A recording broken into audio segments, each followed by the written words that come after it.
Hi, my name is Ben, and this month I read Have No Fear, The Charles Evers Story by Charles Evers and Peter Zanton, and I have a lot to talk about. Welcome to the Patriot Book Club. Overall, I enjoyed actively reading this book and challenging its content, maybe because it's kind of empowering to question the morals and motives of a civil rights leader. We generally see them as people of high moral character, like Martin Luther King Jr., but I would not call Charles Evers someone of high moral character.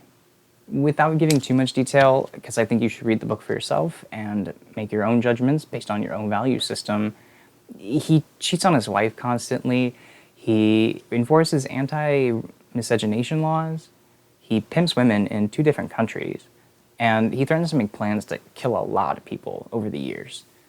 As for the book itself, the writing could have been better. The prose is just not great and switches from first to third person within the same paragraph several times. It did, however, open my eyes to all the activists that I'd never heard of, like his own brother Medgar and NAACP leader Roy Williams, and gave me insight into the people I did know, like the Kennedy family and MLK. I was, however, hoping for more reflection on what he accomplished and how he accomplished it. Like, did he ever think he went too far, or not far enough? Is there anybody he treated poorly that he felt he should have treated better? The closest we get is him kind of regretting plotting all the murders, but even then he justifies it by drawing inspiration from the Mau Mau uprising.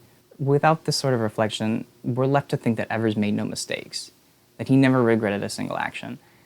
Never stopped to think that maybe there was a better way on how he could accomplish things. And that left me feeling a little hollow. However, that lack of self-reflection allowed me to ask those hard questions for myself, and man, I had a lot. Like, how much power do certain people actually have? Is violence ever okay in activism? What type of people create change? But the one I want to focus on is, are we able to exercise all of our legal rights, or do we face conflict when we do? Or to say it in a more active way, why do we have to keep fighting for rights we already have?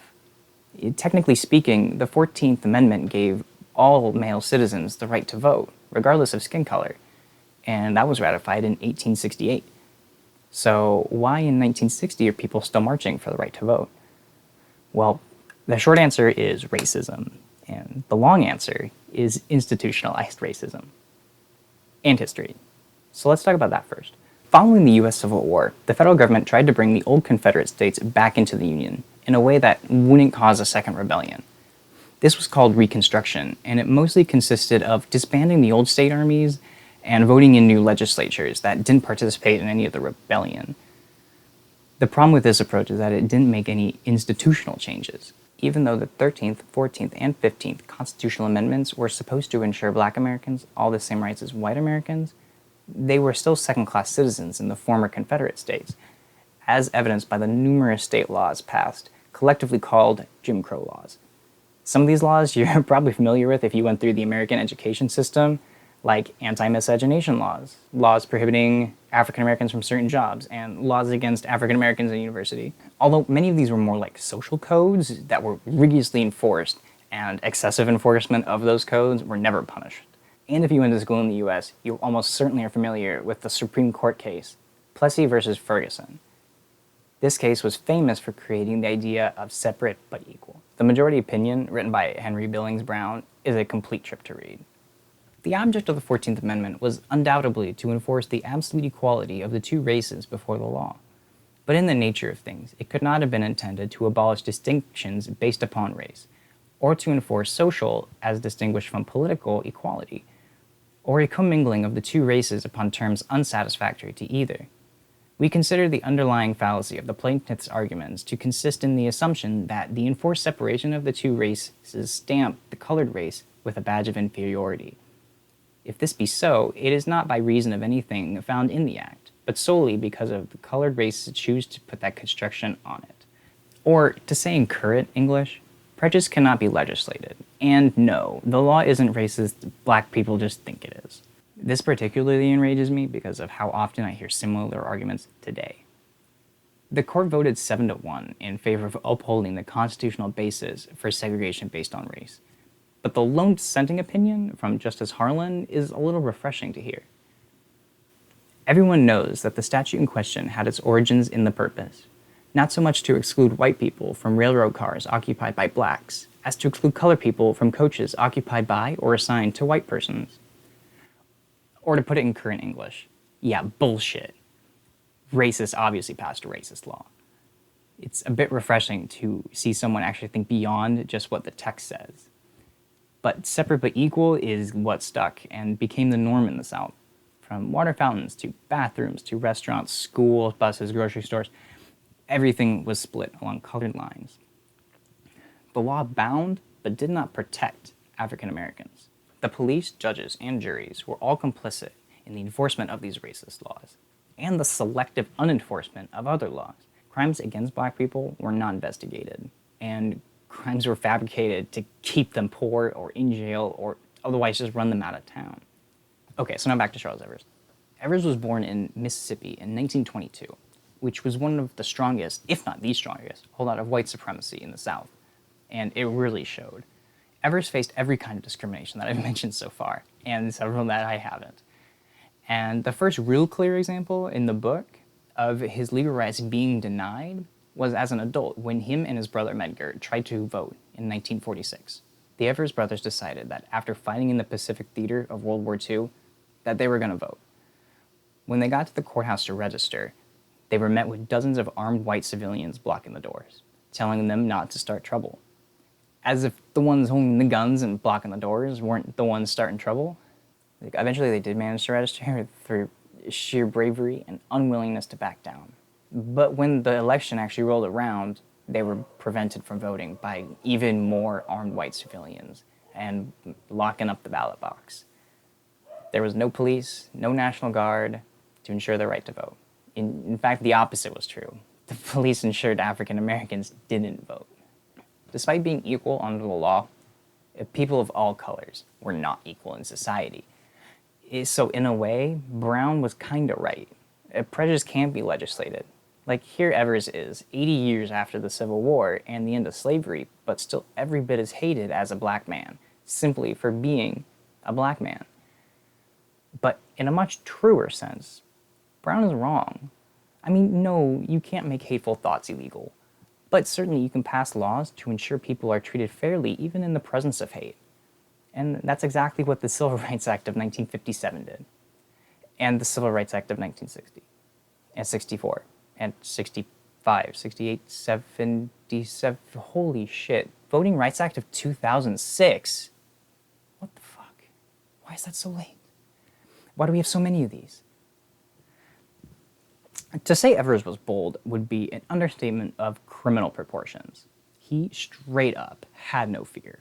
A quality rarely found in this extreme. But it's that type of person who would stare down 100 guns to take back the power that is rightfully his.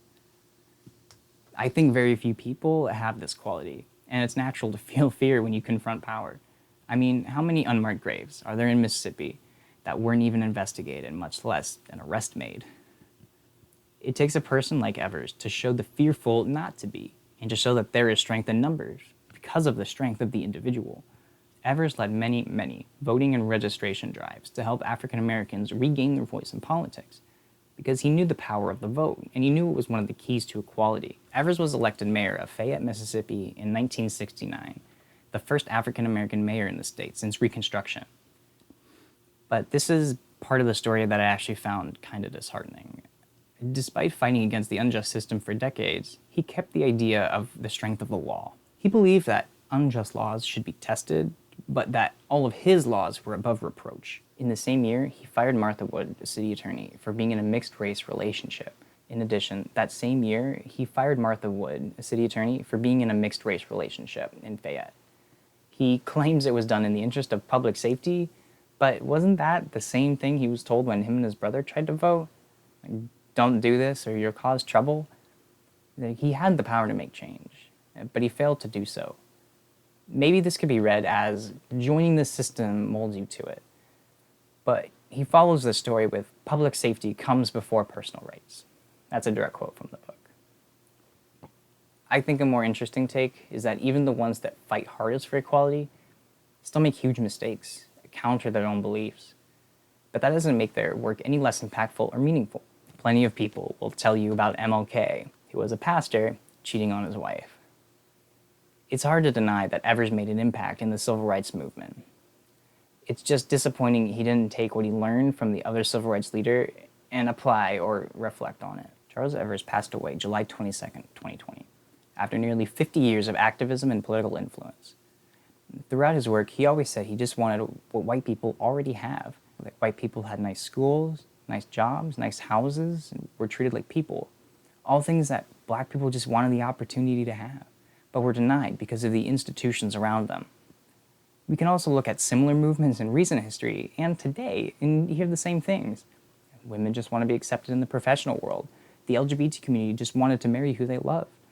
Black people today just want to not be killed by police. And Americans across all racial and gender lines just want to be able to afford to see a doctor. On June 15, 2020, the United States Supreme Court in the case Boxton v. Clayton County ruled 6-3 that the Civil Rights Act of 1964 does in fact protect people from discrimination based on sexual orientation and gender identity. The three dissenting judges were Alito, Thomas, and Kavanaugh. Kavanaugh wrote in his dissenting separate opinion, "Millions of gay and lesbian Americans have worked hard for many decades to achieve equal treatment in fact and law. They have achieved powerful policy arguments and can take pride in today's result. Under the Constitution's separation of powers, however, I believe that it was Congress's role, not this court's, to amend Title VII." Kavanaugh is kind of right here. The role of the court is not legislation, that's the role of Congress. And Alito makes similar statements in a similar dissenting opinion from a similar court case from 2016. Go figure that one. But the problem with people who say that is that they're the same people who try and prevent those laws from being passed every step of the way. Or if they don't have that power, they at least disagree with the rights in question. It's a clever wordplay trick. You just say something nice about the people you hate, then discriminate against them, saying it's not your job. Well, get this, Kavanaugh. Human rights are everybody's job. Kavanaugh and other dissenting judges hide behind the wall of the law as an excuse to enable the systems that restrict and oppress the people in this country. Fortunately, Alito, Thomas, and Kavanaugh lost in 2020. But it took 4 years of trials to determine whether or not LGBTQ plus people can be legally discriminated against. And fortunately, we have passed many, many civil rights laws to ensure the rights of minorities, women, disabled, etc. But these cases are not the first, and they certainly will not be the last. Vigilance is one of the costs of equality, but only because there are those who refuse to let us be equal, and those people hold power to make it so. When the entirety of the legal system is complicit in the denial of human rights, all the way from the police to judges to legislators, how can we make change? So I'll ask again, why do we have to keep fighting for rights we already have?